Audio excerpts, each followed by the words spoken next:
Whenever you Google information, billions of results pop up in the blink of an eye. Have you ever wondered how this occurs? The secret is in the hyperoperators. Many people don't know that computers use a series of advanced calculations called hyperoperators in order to find information quickly. Exponentiation was never the limit of math, so let's see how far we can go with hyperoperators.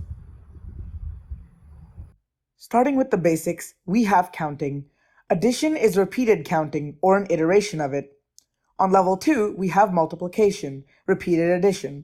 On level 3, we have exponentiation, which is, as you guessed it, repeated multiplication. Up until now, we've been talking about things that you would normally learn in elementary school, but it's about to get much more insane. Titration. Have you ever heard of it?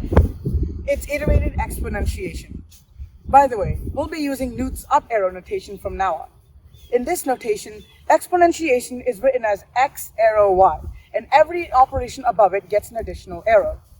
Titration is a power tower of exponents stacked on top of one another. It gets pretty crazy after 5 levels or so.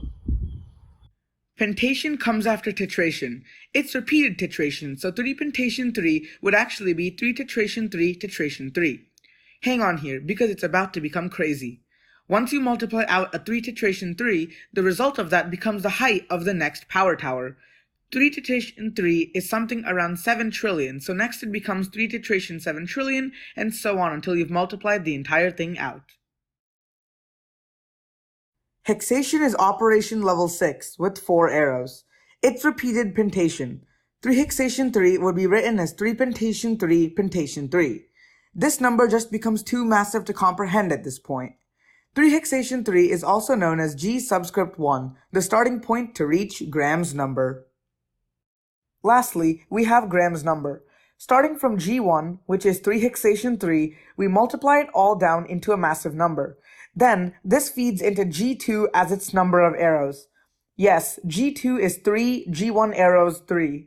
Titration is 2 arrows, pentation is 3, and hexation is 4. G1 arrows. Think about that. It's just enormous. Like this, G3 is 3, G2 arrows 3, and so on. Graham's number is G64. It is so massive, it's impossible to even think about. A Google, pathetic. Googleplex, light work. In my school, a lot of people call me a human calculator because I love math. Trust me, hyperoperators are way out of reach of humans to write out, much less calculate. I hope you enjoyed the mind-blowing world of hyperoperators with me today, and remember, always stay curious.